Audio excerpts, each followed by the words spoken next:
Bueno, vamos a dar paso a Oseas, entonces, un poco teniendo el trasfondo histórico.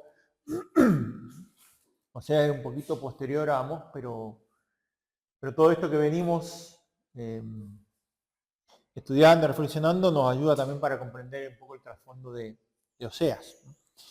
Yo les quisiera compartir una introducción general al profeta Oseas y propongo 5 puntos, una presentación general de lo que nos vamos a encontrar en la obra de este profeta. Ver algo del título que propone ahí en el 1.1, palabra de Adonai, que fue dirigida a Oseas, hijo de Beeri, en tiempo de Osías, Jotam, Ahaz y Ezequías, reyes de Judá, y en tiempo de Jeroboam, hijo de Joás, rey de Israel. Después algo de la persona del profeta, su persona, su esposa, sus hijos, bueno, algunas cosas que podemos sacar del texto. Algo de su mensaje y finalmente la obra, ¿no? Son 5 puntos. Bueno, entonces lo primero, una presentación general de la obra de este profeta. Cuando uno se encuentra con, no sé, depende de las traducciones que tengan, pero en mi traducción a mí me genera un conflicto porque está trastocado en los versículos, ¿no? Esa es expresión de las dificultades textuales que presenta este profeta, ¿no? Tal vez sea de los libros que presentan más problemas textuales, y bueno, nuestras traducciones un poco dan cuenta de ello.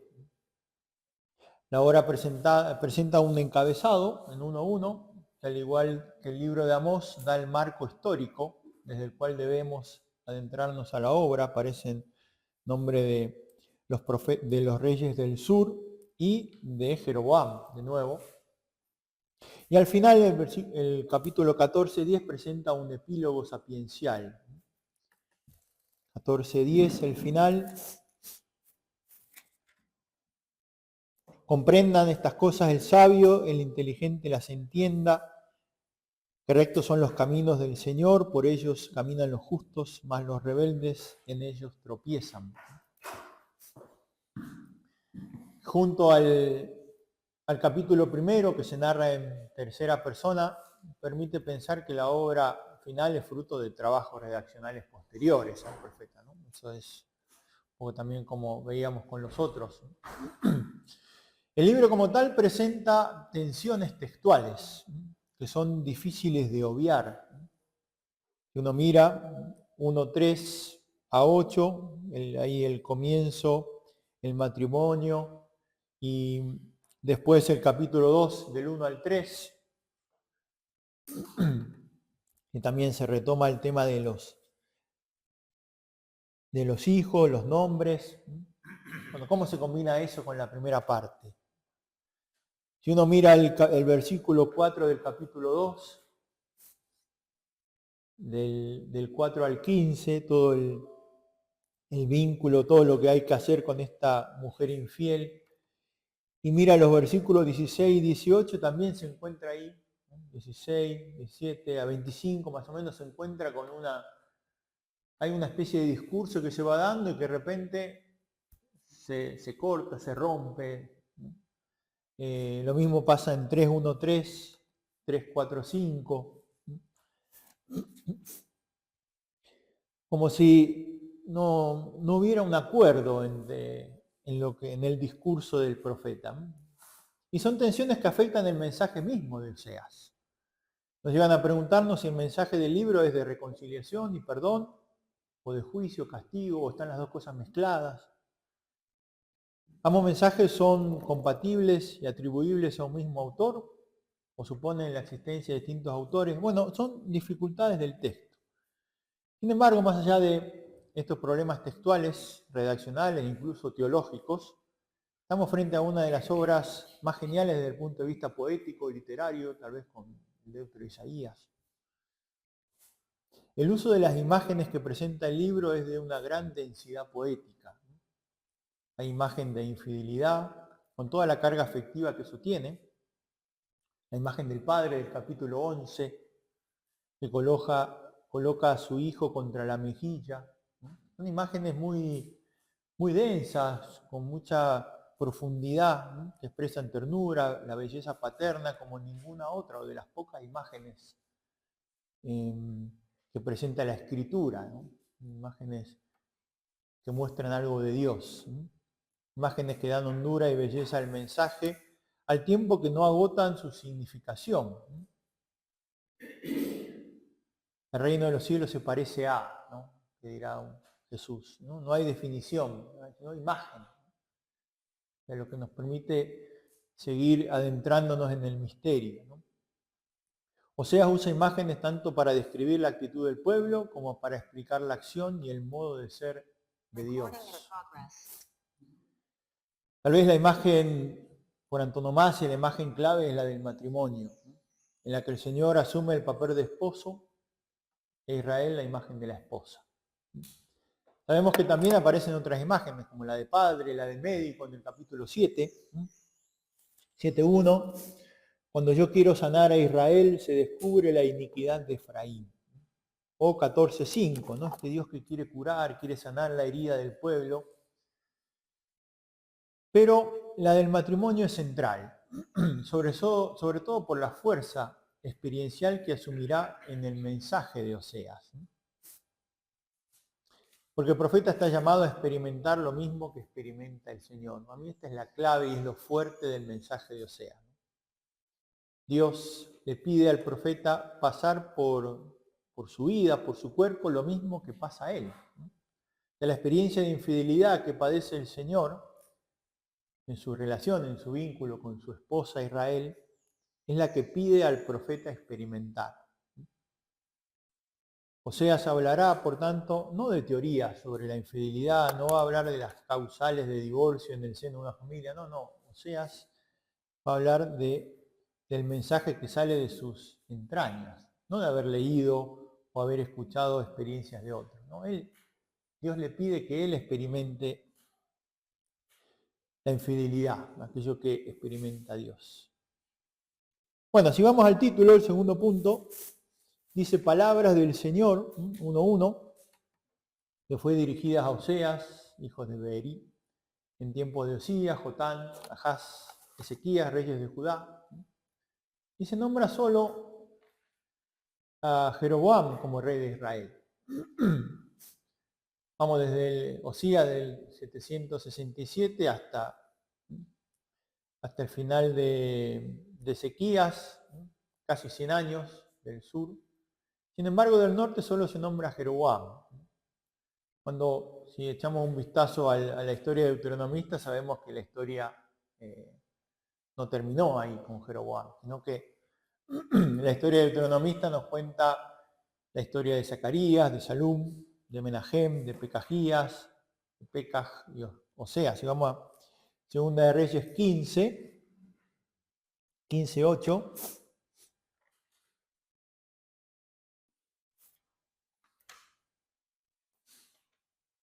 Después del reinado de lo que nos cuenta el autor deuteronomista sobre Jeroboam, encontramos 15:8, el reinado de Zacarías. En el año 38 de Osías, rey de Judá, comenzó a reinar Zacarías, hijo de Jeroboam, sobre Israel en Samaria. Reinó 6 meses. Hizo el mal a los ojos del Señor, como hicieron sus padres. No se apartó de los pecados con que Jeroboam, hijo de Nebat, hizo pecar a Israel. Después el versículo 13 también habla de Shalum, hijo de Yabesh. Bueno, Menahem, Pecajías, Pecaj. Y sabemos por la historia que Oseas será el último rey, ¿no? Después de la llegada de los asirios, el reino del norte va a desaparecer de la historia. Sin embargo, el libro de Oseas los omite, no los menciona. Yo me pregunto por qué. Todos estos reyes que están omitidos han hecho lo malo a los ojos del Señor. El libro de los reyes presenta a esta serie de reyes como opuestos al querer de Dios. Sus conductas van empeorando de tal manera que el fin del reino es inevitable, inminente, hasta que termina todo con Oseas. sus conductas van empeorando y tal vez este sea uno de los motivos por el cual Oseas omite su mención. Una forma simbólica de señalar la desconexión de Israel con el pacto de Dios, con el querer de Dios para su pueblo. Y por eso no le da entidad a este grupo de reyes infieles. Si damos un paso más y miramos algo de la vida del profeta, hay algunos autores que niegan la existencia de un profeta en el norte, como suele pasar, pero bueno, la postura habitual es aceptar. Hubo alguien que se llamó Oseas, alguien con el que todo empezó, podríamos decir. No es posible esbozar una biografía de este personaje, pero el libro no proporciona ni su lugar de nacimiento ni de su muerte, pero sí el de su padre, el de su esposa, sus hijos. El texto ofrece su nombre, el de su padre, Beerí, y el de su esposa, Gomer. Y de esa relación nacen 3 hijos, a los que le da un nombre simbólico, ¿no? Israel, Dios siembra, Lo Guamá, no compadecida, y no mi pueblo, Lo Amí, 1 del 4 al 9. Y la mujer de Oseas aparece mencionada en 2 oportunidades, en 1:2 y también aparece en 3:1. En 3:1 dice, el Señor me volvió a decir. La Reina Valera, la traducción protestante, traduce, el Señor me dijo de nuevo. Ese de nuevo es lo que dice el Señor. Ve y ama a una mujer que ama a un amante. La Biblia de Jerusalén latinoamericana y algunas otras, la Biblia de Peregrino, la de Alonso, proponen, el Señor me dijo, ve otra vez. ¿Qué es lo que hay que hacer de nuevo? Como si Oseas recibiera un nuevo pedido a tomar a otra mujer. Sin embargo, más allá de estas cuestiones textuales, ahí de la dificultad de la lectura del hebreo, es más aceptable admitir que Oseas debe tomar una sola mujer, aunque sabemos que ésta tiene la característica de ser infiel. Gomer es infiel. Y algunos se preguntan si tanto ella como todo lo que cuenta en los primeros 3 capítulos no es simple ficción literaria, sin base en la realidad. La pregunta por esta mujer, por Gomer, es una cuestión debatida. ¿Es simple cuestión, una ficción literaria? ¿O en verdad Oseas recibió un pedido del Señor de casarse con una prostituta, de tener hijos con ella? Con todo lo que supone que Dios haga un pedido de ese estilo, ¿no? Otros piensan que Gomer no era una prostituta, sino que se trataba más bien de una mujer infiel. Ella habría sido una muchacha como cualquier otra, con la que Oseas contrae matrimonio, pero en algún momento le es infiel a su marido y la abandona para irse con otro. Otros creen que esta mujer sería una representante de la práctica común de la defloración ritual de aquel momento, una especie de representante de todas las mujeres que se dedicaban a esta práctica cultural idolátrica de ritos sexuales ofrecidos a Baal, una especie de símbolo de estas mujeres. Y bueno, después hay otros que dicen que Gomer no era ni infiel ni prostituta, sino que se trató de una mala interpretación de los discípulos del profeta. Bueno, tal vez de todas las opiniones la más probable sea que Gomer no era prostituta, pero sí que fue infiel a su marido, a quien finalmente termina abandonando. Esta trágica experiencia matrimonial es la que le va a servir a Oseas para comprender y expresar las relaciones entre el Señor y su pueblo. Esa es la clave. Hay una relación entre el esposo y la esposa que es expresión de este vínculo de Israel con su Señor. Dios es el marido, Israel es la esposa que se ha ido con otro, con el Baal, ¿no? O con otros, con Asiria, con Egipto.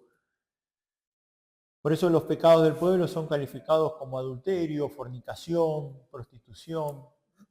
Y el amor de Dios aparece en el libro de Oseas como amor de esposo, se habla de seducción, de amores de juventud, ¿no? Lo que dice 2:16, 17, ¿no? Por eso yo la voy a seducir, la llevaré al desierto, le hablaré a su corazón, le daré luego sus viñas, convertiré el valle de Acor en puertas de esperanza, y ella me responderá allí como en los días de su juventud, como en el día en que subió del país de Egipto, ¿no?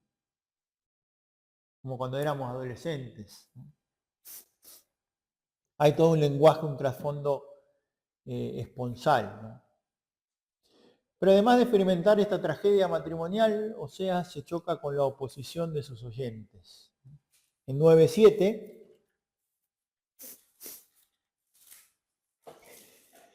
han llegado los días de la visita, han llegado los días de la retribución. Israel exclama, el profeta es un necio, un loco el hombre del espíritu. Así como si fuera poco, Oseas también es tildado de necio, de loco. Aunque es cierto que nadie lo expulsa ni le prohíbe hablar como le pasó a Amós, ¿no? Al igual que Amós, su actividad se desarrolló en el norte, probablemente en Samaria, Betel, Gilgal, los santuarios que mencionábamos anteriormente. Algo de su mensaje, si vamos al capítulo 4,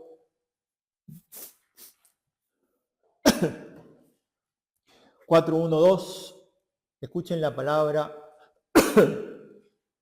de Adonai, hijos de Israel, que tiene pleito el Señor con los habitantes de esta tierra, pues no hay ya fidelidad ni amor ni conocimiento de Dios en esta tierra, sino perjurio y mentira, asesinato y robo, adulterio y violencia, sangre y más sangre.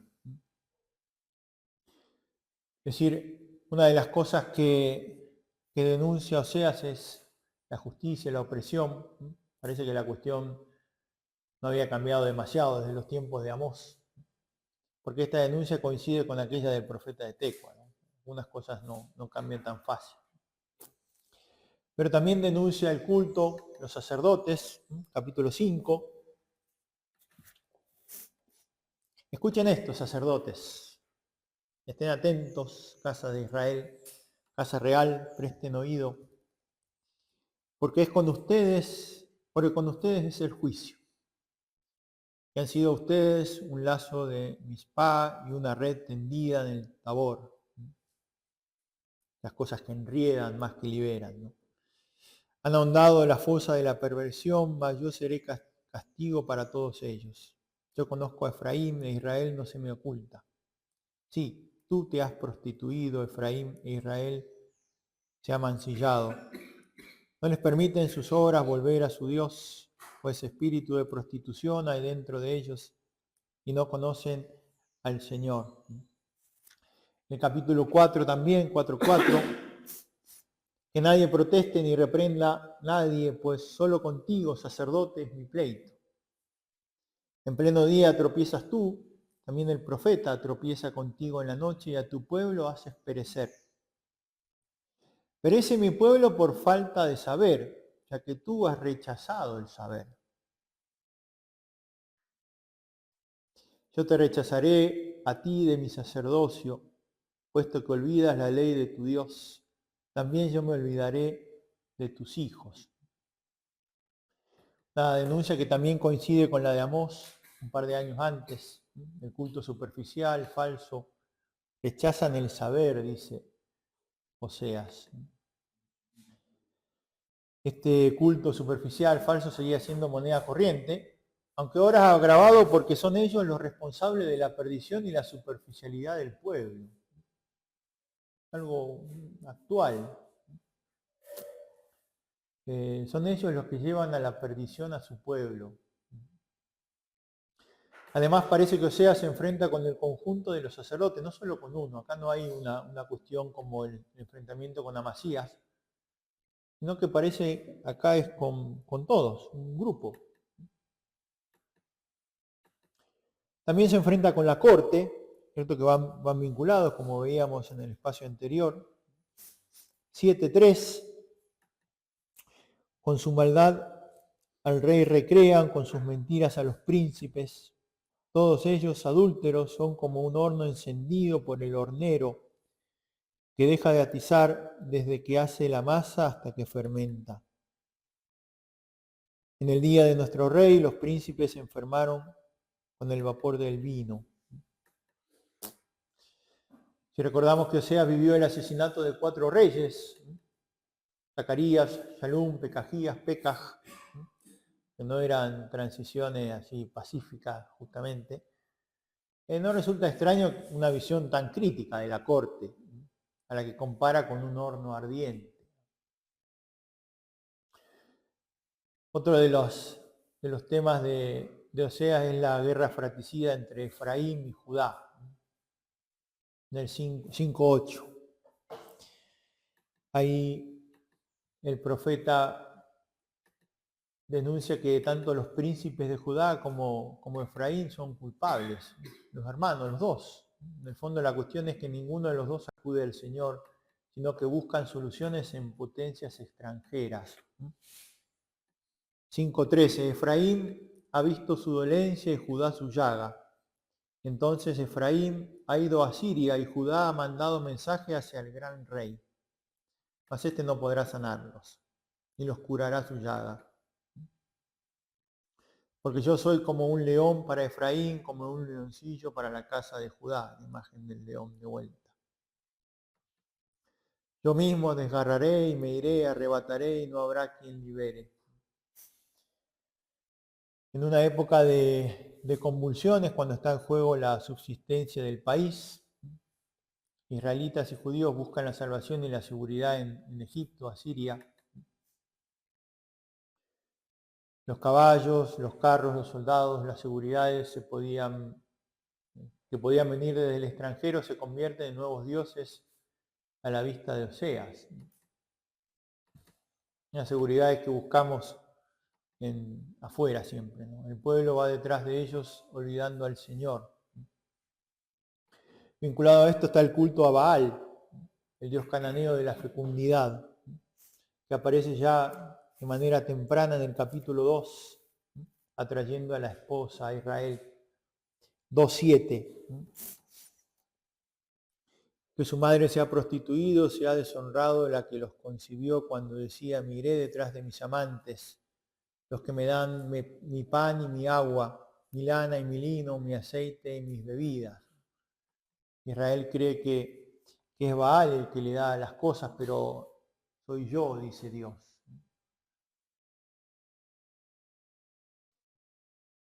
Los becerros de oro es la otra forma de caer en idolatría que Oseas denuncia.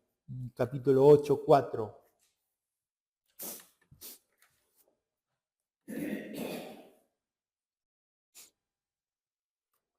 Adorar los becerros supone una transgresión de lo que el Decálogo ubicará como el segundo mandamiento, ¿no? Que prohíbe fabricar imágenes de la divinidad. Al construirlas, el hombre intenta dominar al Señor, manipularlo, convirtiendo al Señor en un ídolo, ¿no? El problema de las imágenes. Sabemos que la tradición bíblica ubica la construcción de 2 becerros de oro, lo veíamos con Jeroboam, después de la división, de la separación del reino de Judá. Este rey que ubica los santuarios en Dan, en Betel, en los tiempos de Jeroboam I. El becerro era el símbolo de la presencia del Señor. Parece que en los primeros tiempos no planteó gran dificultad. De hecho, Jeroboam I dice que aquí tienes a tu Dios, ¿no? Que te sacó de Egipto. Primera Reyes 12:28.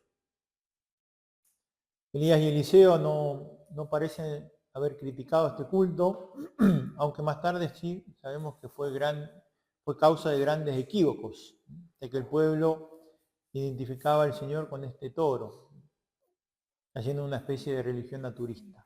O sea, lo critica con duras palabras, ¿no? Tu becerro repeles a María, un artífice ha hecho eso y no es un Dios. Por eso se quedará en trizas el becerro de Samaria, dice 8:5. La otra visión crítica que tiene Oseas es sobre el pasado, ¿no? Y critica de modo explícito la monarquía. En 8.4, en 13.10 también. Si bien a partir del capítulo 9 aparecen varias referencias a la historia de Israel, Oseas no se complace en lo que pasa, en lo ocurrido. El profeta no ve el pasado como una historia de salvación. A lo sumo podríamos decir que el Señor intenta salvar, pero encontrando siempre la oposición del pueblo, que es infiel, que tiene otras búsquedas. O sea, desmitifica la historia, los grandes personajes. Israel no tiene nada de qué gloriarse, solo de su pecado. Dentro de esta visión crítica del pasado hay un tema que adquiere mayor relieve, que son los comienzos de la monarquía. Para Oseas, la monarquía no se trata de un beneficio de Dios ni de algo positivo. En 8.4 dice: han nombrado reyes sin contar conmigo, han puesto príncipes sin saberlo yo, dice el Señor. Yo te destruiré, oh Israel. ¿Quién te podrá socorrer? ¿Dónde está tu rey para que te salven todas tus ciudades? ¿Qué hay de tus jueces, de quienes decías, dame rey y gobernantes? En mi furor yo te di rey y en mi ira lo quité, dice 13.9. Comparado con Amós, Oseas no solo amplía el campo de la denuncia, sino que considera toda historia del pueblo como una historia de pecado, de rebeldía, comenzando con la imagen de la mujer que le es infiel al profeta. Por eso cabe la pregunta por la actitud que adoptará el Señor. ¿Qué hacer con esta mujer, con este pueblo rebelde? El poema que se presenta en 2.4.25, digamos,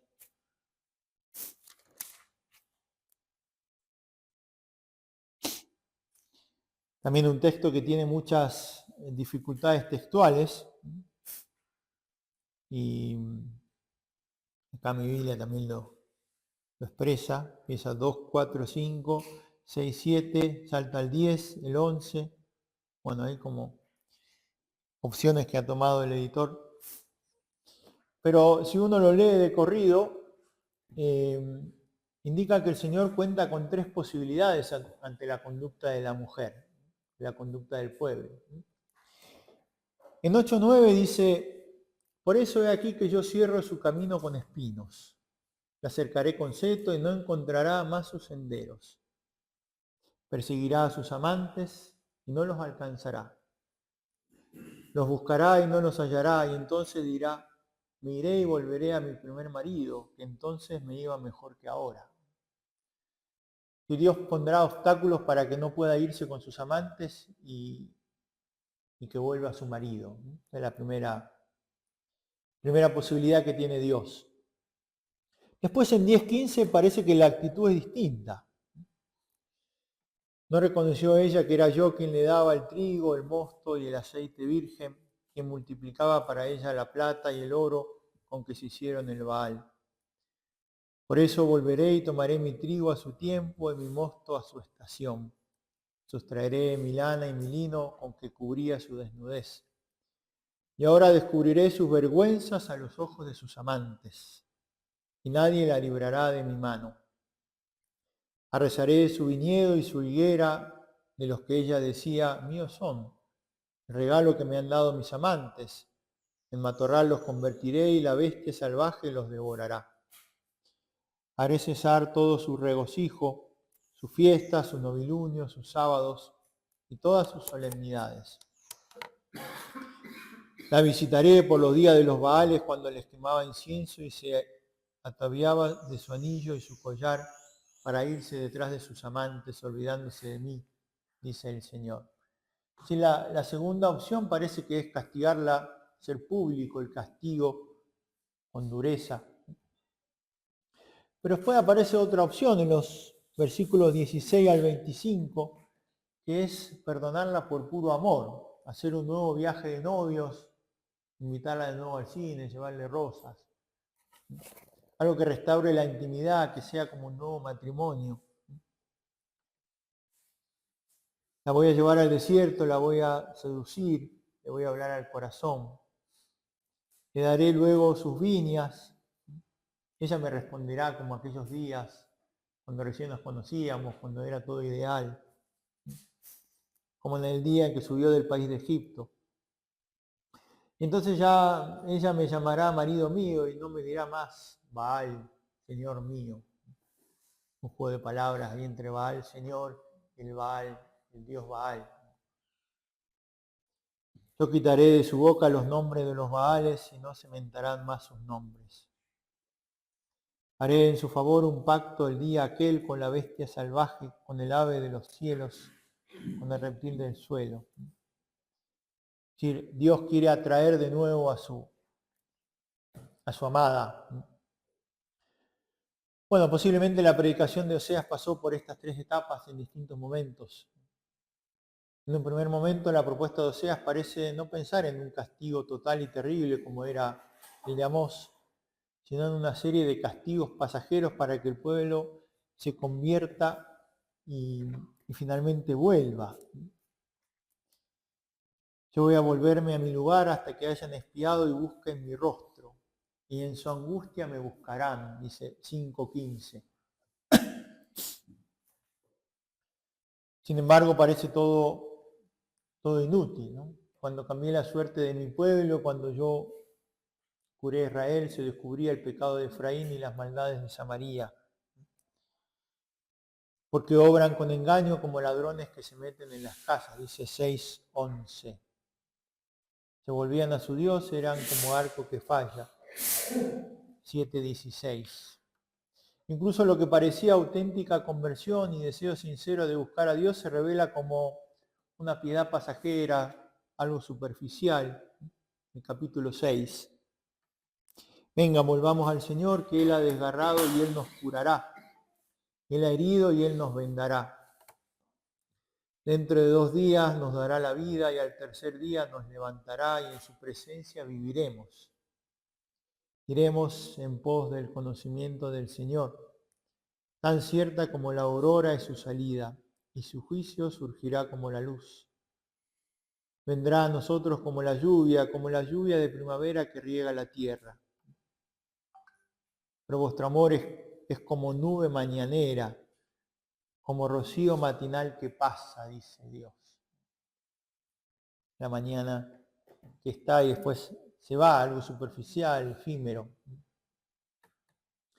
Entonces el castigo se hace inevitable y presenta la misma secuencia de invasión, de ruina, de destierro, de muerte que encontramos en Amós. Los escenarios parecen repetirse. Pero tampoco aquí el castigo tiene la última palabra. Lo que termina triunfando es el amor de Dios que acoge y recibe de nuevo a la esposa, aunque ésta no se halle plenamente arrepentida, y aunque ni siquiera se vislumbren iniciativas de restablecer la relación. Aquí en Oseas es claro el querer de Dios. Dios quiere restaurar el vínculo y va a hacer todo lo posible para que eso pase. Aunque la mujer no ponga ni siquiera el 1%. Esta dinámica del querer convencido de Dios aparece en varios poemas de Oseas y es clave para comprender la propuesta del profeta. Es una dinámica propia de Dios, quien busca a su esposa infiel para volver a enamorarla, aunque ella no esté del todo convencida. O como un padre que quiere traer de nuevo a su hijo rebelde. En el capítulo 11, la imagen del padre, cuando Israel era un niño yo lo amé, y de Egipto llamé a mi hijo. La iniciativa está en Dios siempre, ¿no? Y cuanto más los llamaba, más se alejaban de mí. Ellos sacrificaban a los Baales, inciensaban a los ídolos. Y con todo yo enseñé a Efraín a caminar, tomándole en mis brazos. Mas no supieron que yo cuidaba de ellos. Con cuerdas humanas los atraía, con lazos de amor. Y era para ellos como quien alza a un niño contra su mejilla. Para mí estas son de las imágenes más bellas, más hondas de la Escritura, ¿no? A veces escucho que la gente dice, no, porque el Dios del Antiguo Testamento, que es el Dios ¿no? castigador, y bueno, por eso casi de modo herético, el Nuevo Testamento es la misericordia y el Antiguo es el Dios castigador. No, acá hay una imagen bien tierna de Dios, ¿no? Que revela algo del corazón de Dios, del corazón del hombre también. Me inclinaba hacia él para darle de comer. Me inclinaba hacia él para darle de comer.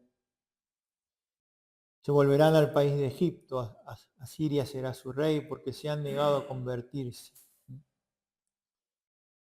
Mi pueblo está enfermo por su infidelidad.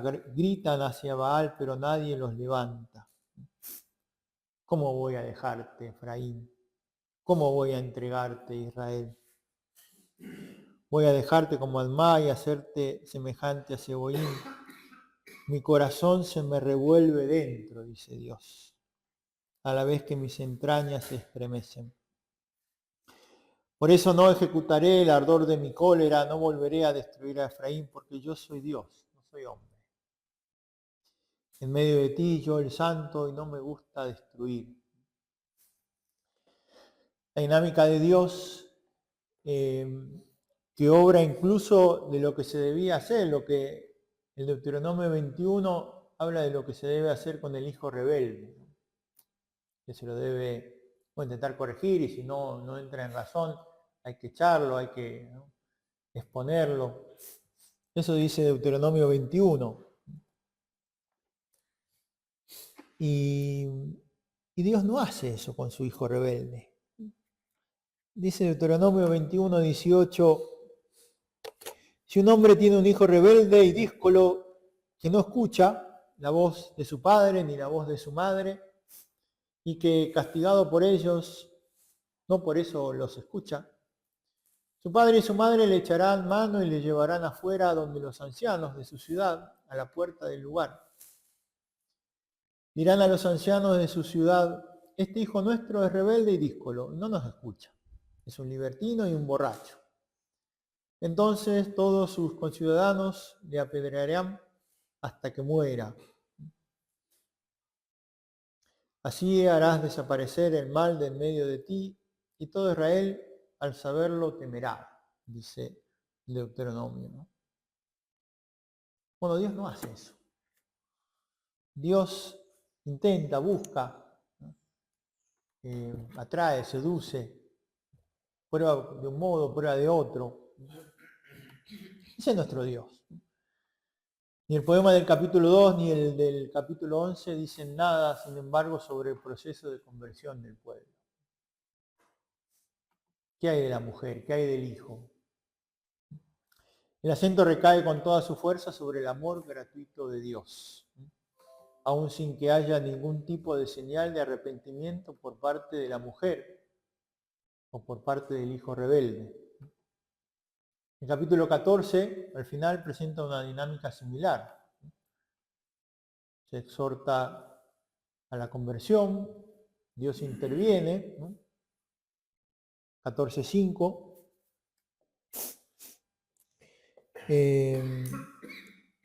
Yo sanaré su infidelidad, los amaré con largueza, pues mi cólera se ha apartado de ellos. Es el Señor el que quiere curar y quiere amar libremente. Lo que Baal no puede ofrecerles, se los daré yo, dice el Señor. ¿Qué más tiene que ver Efraín con los ídolos? Soy yo quien les responderá y velará por él. La propuesta que presenta Amós desconcierta nuestra lógica religiosa, donde estamos acostumbrados a un patrón: pecado, conversión, perdón. Oseas propone que el perdón antecede a la conversión. Dios perdona antes. Dios perdona antes de que el pueblo se convierta. Incluso aunque no se haya convertido, Dios está dispuesto a perdonar y pone los medios para eso. Esto fue lo que entendió Pablo, ¿no? Entendieron mucho, ¿no? Pero Dios demuestra su amor para con nosotros, dice Romanos 5, en que siendo aún pecadores, Cristo murió por nosotros. Cuando no lo merecíamos, el Señor se entregó. la teología del mérito que nos hace mal, me parece. No se niega la conversión, pero no aparece como condición, sino como respuesta. La conversión es respuesta al amor dado, que es primero, que es incondicional. Y eso es tal vez de los mensajes centrales de este profeta. El perdón, Dios nos primerea, como dice Francisco, ¿no? Bueno, finalmente algo de la obra. No es posible presentar una estructura con todas estas cuestiones de la riqueza del profeta y las dificultades textuales, pero sí podemos hablar de secciones, de apartados, Lo primero es el título, 1.1, y después hay una primera sección en los capítulos 1 al 3, que contiene un relato biográfico, 1, 2, 9, y ahí también hay una especie de esquema que nos puede ayudar.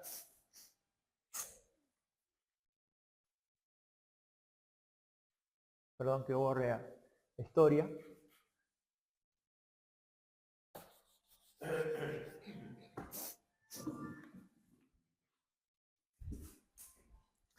Pero hay un esquema concéntrico también.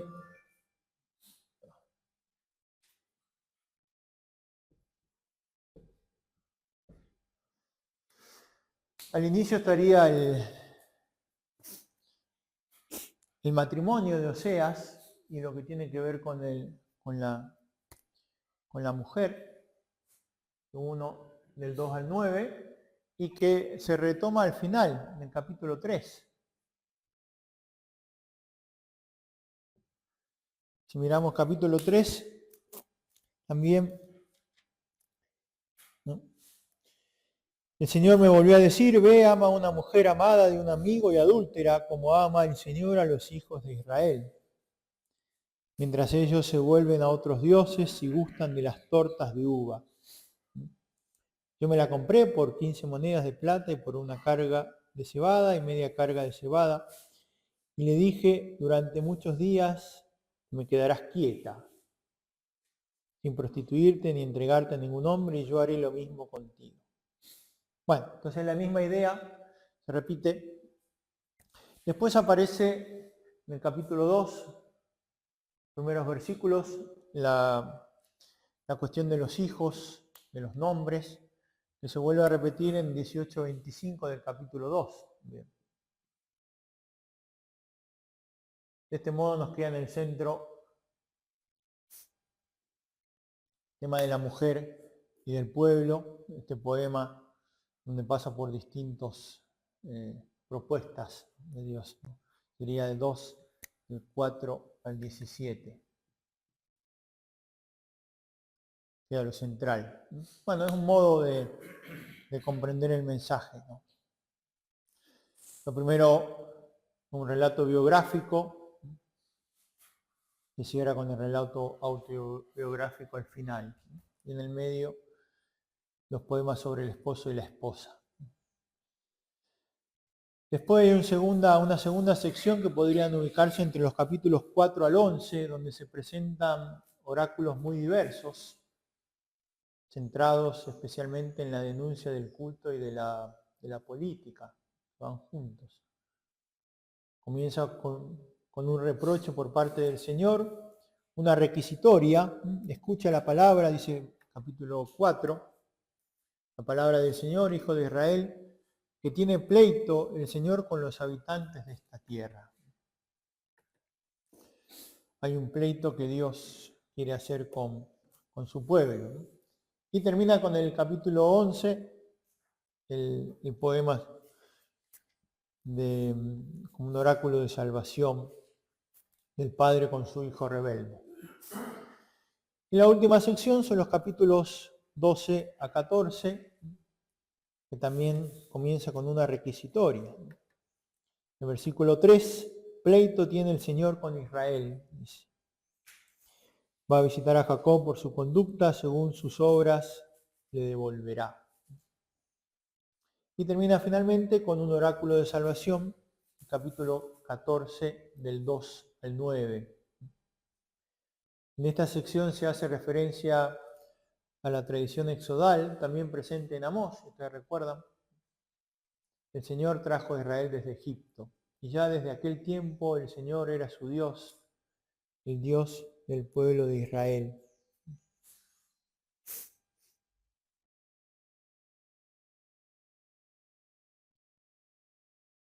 Bueno, si bien aparece, y finalmente el apéndice sapiencial en el versículo 10 que cierra la obra.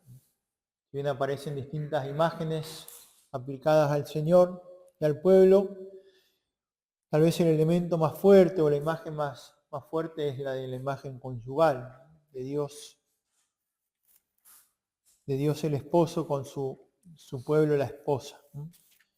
Aunque infiel, atraída y Dios que busca seducir para atraer. Bueno, nos queda un momentito para ecos, comentarios, preguntas sobre este profeta.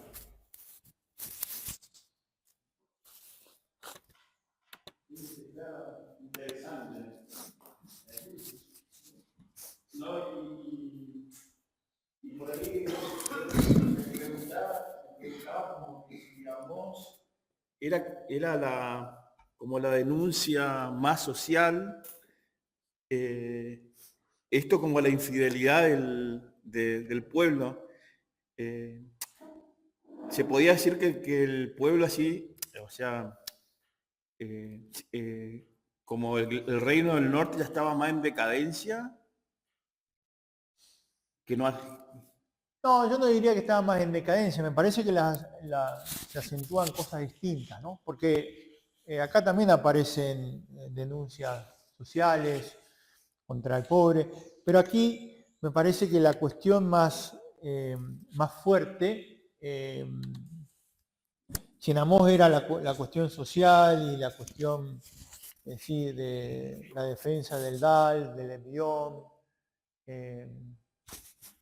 aquí me parece que entra más fuerte la cuestión idolátrica, que está también en Amós, pero no tan fuerte. Y la cuestión política, pero leída también desde la idolatría, ¿no? Porque Israel se va con Asiria, se va con Egipto, como que la perspectiva es distinta, aunque la problemática sea similar, porque los dos son denuncias. En los dos profetas manifiestan que hay algo en la sociedad que no va, que hay algo que Israel que está viviendo, toda esta cuestión que veíamos de Jeroboam, que veíamos del esplendor del reino, de una posición económica, social, política que aparentemente está bien, pero que de algún modo va derrapando, ¿no? De hecho, los reyes y después cómo termina el reino del norte es fruto de que hay algo que no va, ¿no? Y eso es lo que muestran los profetas, ¿no? Y esa es la lectura que hacen los profetas, ¿no? Esa es la lectura teológica de lo que está pasando, ¿no? Vamos a terminar mal porque hay algo que estamos haciendo mal. Pero me parece que el acento es distinto. Acá es más idolatría, el tema de los Baales, el tema de Egipto, Asiria, el acuerdo con otros poderes. El profeta Amós proponía no irse directamente a los templos. Y este dice como, bueno, un conocimiento de Dios, como que habla del verdadero conocimiento de... Sí, el profeta Amós critica el culto porque hay una crítica a un sistema, ¿no? Y el culto no era solo la cuestión religiosa, sino que era una cuestión también política, una cuestión estatal, una cuestión de sistema que está corrompido. Y yo creo que Osea estaría de acuerdo con eso. Pero Osea lo dice de otro modo. Parece que ahí está el matiz. Porque no estamos tan lejos, ¿no? Amós y Osea están similares, de hecho el contexto real es el mismo, ¿no? Similar. Digamos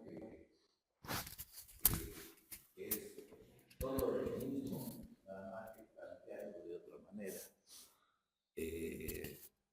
Ayer el padre hablaba de que Amós se afirma en los favores que Dios le le hace al pueblo sacándolos de Egipto, y yo soy el que te di, y vos me desconoces, te vas con otros dioses. Aquí ya no hay ese planteo, va directamente como que Dios dice, a ver, vamos a tomar una metodología distinta.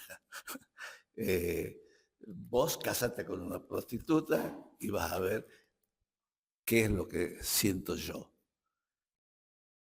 Que, bueno, no sé si da resultado, pero Al mismo tiempo, yo creo que están en línea, ¿no? Y por algo están seguidos, más allá de la cercanía histórica, a nivel canónico también.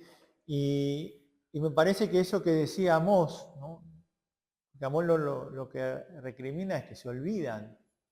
Hay un recurso a la memoria que está haciendo que se deja de lado.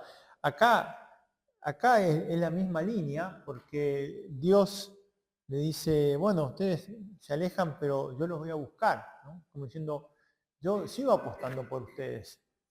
Y me parece que la crítica que hace Amós, que es que se olvidan de este Dios que los sacó, aquí se redobla porque es Dios que lo va a buscar aunque usted sea infiel.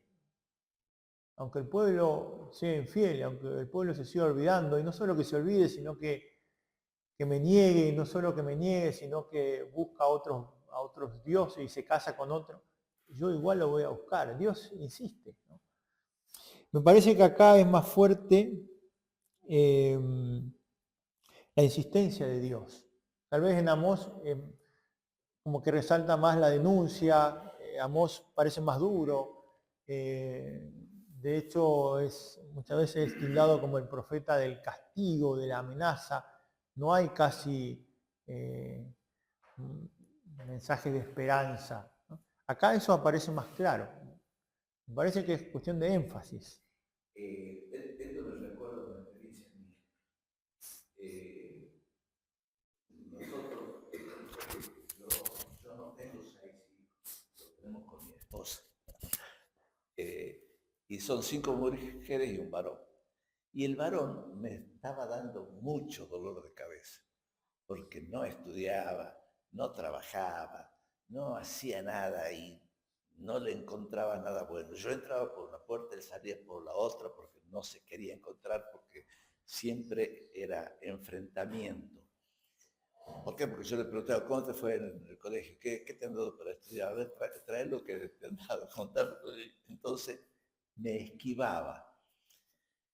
Es decir, llegó un momento en que yo lo tenía como perdido y busco ayuda y me mandan a hablar con un sacerdote de Montserrat. Me acuerdo que era un español, no recuerdo el nombre. Me dice, él es especialista en jóvenes, qué sé yo, sabe manejar a los jóvenes. Y él me dice, ¿qué virtudes tiene tu hijo? Y honestamente, no le encuentro ninguna. Bueno, mira, sí debe tener virtudes. Busca qué tiene de bueno, alguna virtud tiene, y trata de acercarte y potenciar eso y no le reclames tanto. En esa época recién habían empezado los jóvenes a ponerse arito. Quiere ponerse arito, déjalo que se ponga el arito. No hay problema con el arito. O cualquier otra cosa. No le des importancia a eso. Pero potencia, exalta lo que tiene de bueno. Bien, y yo me pongo a pensar qué es lo que tiene de bueno mi hijo. Y no encontraba, y finalmente le encuentro. ¿Qué tenía? Así, un gran corazón. Es decir, era una persona muy, muy buena. Entonces, yo empiezo a resaltarle eso. Y es increíble cómo empezó a acercarse. Ya no huía de mí. Se empezó a acercar y después yo me entero que él comentaba eso, porque yo le había dicho, yo no sé qué va a ser de vos. No sé si vas a estudiar, no vas a estudiar, ser profesional, te vas a casar, vas a vivir bajo un puente, vas a ser un rey, no sé, pero vos sos un santo. Y eso lo transformó. Y me contaron después que él contaba eso. Dice, mi papá me dijo esto. A mí de las cosas de la escritura que más me conmueven es cuando pasan cosas así, ¿no? Que tocan la humanidad. Y me parece que por eso son palabras de Dios, porque son palabras profundamente humanas, ¿no? Y cuando tocan nuestra historia, cuando tocan lo que somos, lo que vivimos. Y justamente la escritura es fruto de lo que el pueblo vive y vivió en su vínculo con Dios, y por eso es palabra viva, porque sigue tocando nuestra historia, lo que somos, ¿no? Me parece que eso es reconocer la encarnación de Dios. Esto cuando se habla de este Dios que es como un padre, que cuida a su hijo, que lo persigue, que lo cuida, que lo busca, que apuesta por él, habla de una experiencia humana, una experiencia de paternidad, y es lo que le pide Dios al profeta que viva, ¿no? Y me parece que por eso la palabra es tan fuerte, ¿no? Porque toca nuestra experiencia humana. Si la palabra no toca nuestra humanidad, nuestra vida, nuestra historia, bueno, será un lindo libro de literatura, pero me parece que nos quedamos cortos, ¿no? Sí. Lo comparé con mi hijo, porque lo anterior era siempre reclamar, sacar del caer. Y en este caso ya no. En este caso, ya. Sí. Tengo una consulta. Con respecto a este carácter esponsal que aparece en Oseas, ¿es una novedad o ya venía una teología, no sé si puede decir así, una teología esponsal? No sé para atrás, para adelante ciertamente que marca es una imagen que marca un poco la teología bíblica, ¿no? Recuerdan el Cantar de los Cantares, Sí, hay sí. como mucha, una imagen que se retoma mucho y que expresa mucho el vínculo de Dios con su pueblo. Si empieza con Oseas, no lo sé, no me animo a decir, aunque podría ser, ¿no? Sí. Pero es cierto que es una imagen que después queda y que después reaparece en el Nuevo Testamento también. Sí. Y ya digo, ¿no? El Cantar de los Cantares. Pero sí, no estaría seguro de decirte que empieza con Oseas. Oseas, sí. Gracias.